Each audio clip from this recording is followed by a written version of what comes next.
top 6 Instagram retro artists in no particular order. Rick Salis. He basically draws in the Bruce Timm style, one for one. But the thing that makes him a genius in my book is how he captures the likenesses with just a few strokes. Super recognizable. Even got the 5 o'clock shadow here. Yeah, and he always picks these cool pop culture references. See if you can recognize these underground characters. So the style is kind of a cartoon face.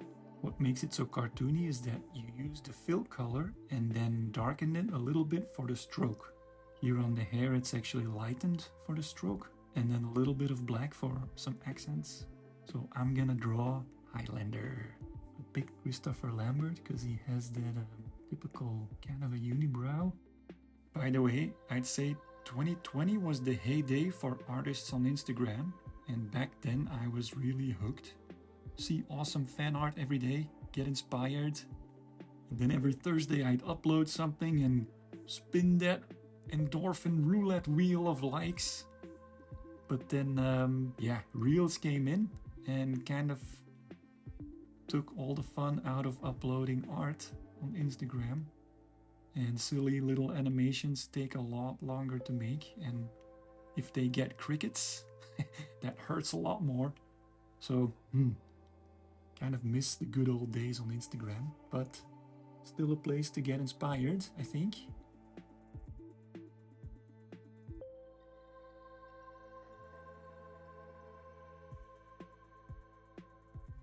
Using a sharp two-tone shadow.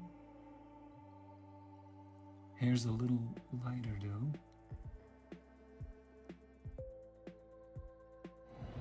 There can be only one. If you like this style and Rick Salis, I also recommend Anahej95. Also really good at it. Okay, next. Phil Tomato. Super popular Instagrammer. Does live streams as well. And he basically draws like cute, sexy characters. A lot of Chun-Lis. And analyzing his style, you see that the line thickness varies a lot and disappears in some places. Even connections are so thin that they disappear, like here in the hair, even that fan. It's kind of that 1950s Warner Brothers exaggerating of the shapes. So I thought, yeah, cute character doing yoga. Wasn't sure who yet. Then I thought of the El Dorado girl. Could add a llama then too.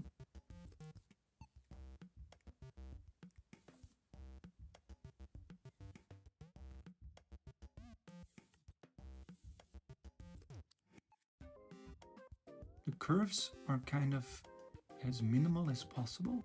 Yeah, the butt into the thigh can be one.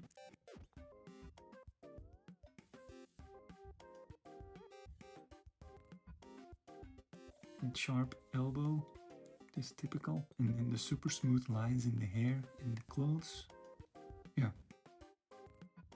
Also that line that kind of crosses like a sketch.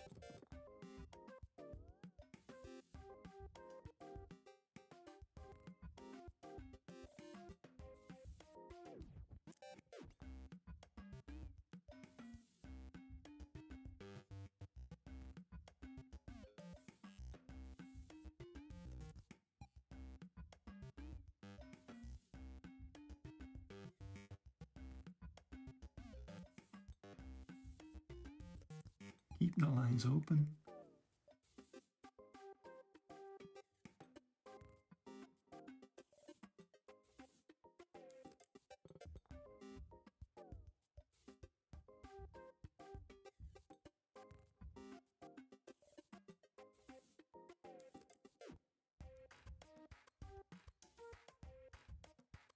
And for the coloring, it's some hard shadows, but also a fade with a pastel brush.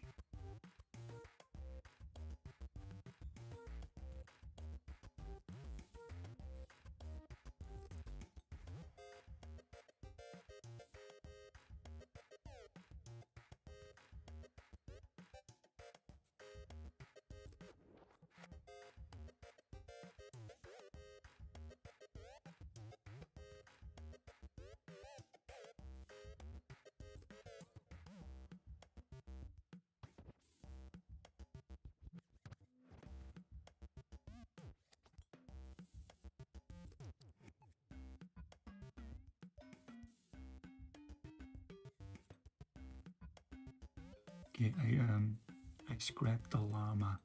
But add some detail in the background. And done! Actually, Phil Tomato drew her way better than I did. If you like Phil Tomato, you might also like Imarart, Peter Park 073, and Mark Agilchrist. Okay, next, Real Pro. Oh, I've been working out. Why I like this style is because there's no outlines at all. It's just pastel. Well, okay, some outlines on the face, but mainly a two-tone with thick pastel textures. And more cartoony faces than Rick Sillis, but still recognizable as the actor. So I thought I would do James Marsden Cyclops.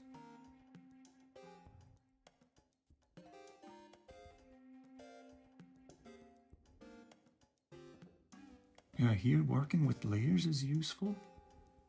So just blotting out shapes on different layers and then masking them over each other. It's pretty quick.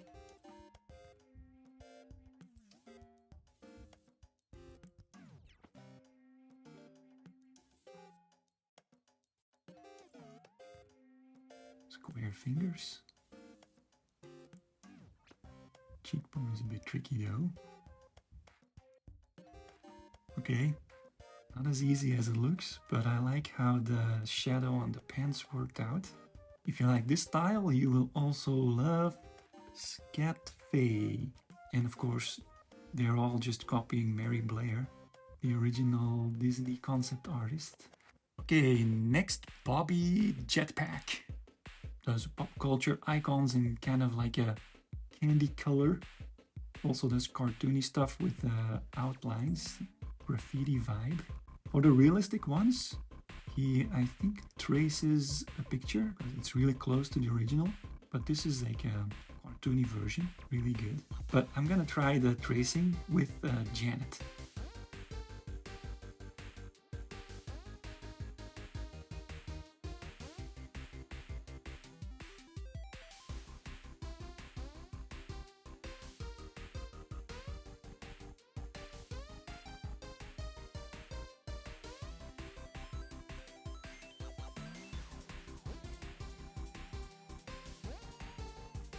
Just making sure to simplify the shadows and use bright colors.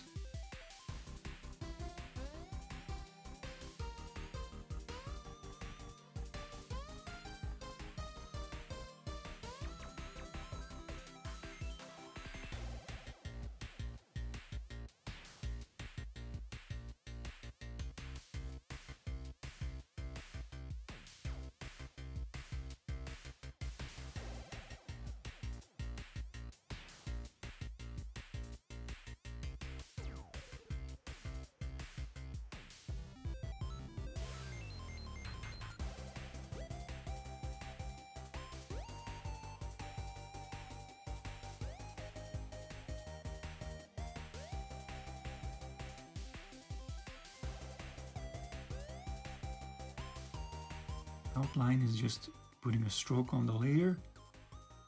Yeah, looks like it. This is a popular style. A long time ago, Raikis did this too, and Yurom is a super popular Japanese illustrator who does those thick line simplified women. Okay, back to the pastel for Janice Rosenthal, also a Disney artist who does mainly dogs now, but this post from a few years ago is just etched into my brain because it's so simple and the negative space of that white dress is genius. I think it's done in Procreate, but in Photoshop you can recreate the effect kind of easily. So yeah, let's do a Jean Grey version. Find a pose.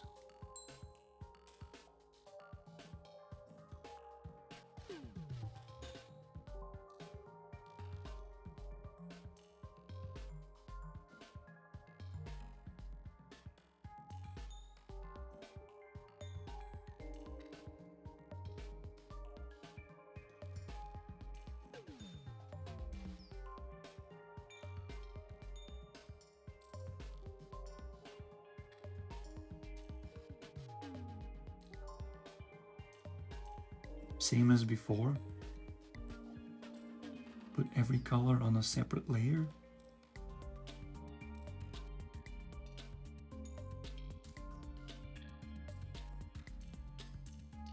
Mask it for the two-tone.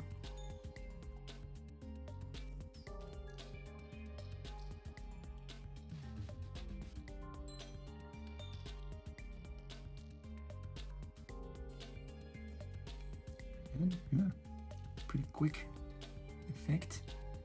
If you love this style, you will love Kate Hudson art.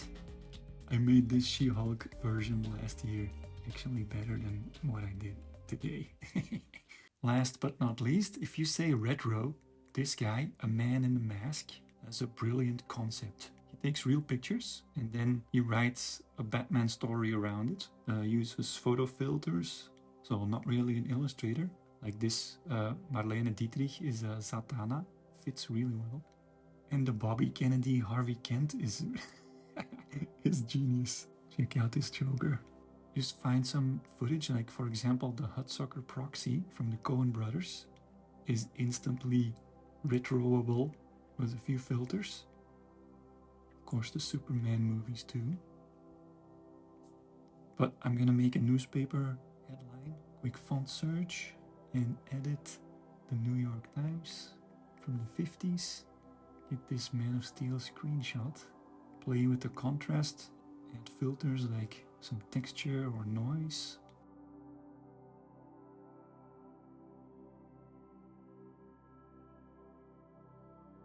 Match the other fonts for the titles. Just keep playing with the variables until it fits. Old paper overlay and extra. Okay, cool.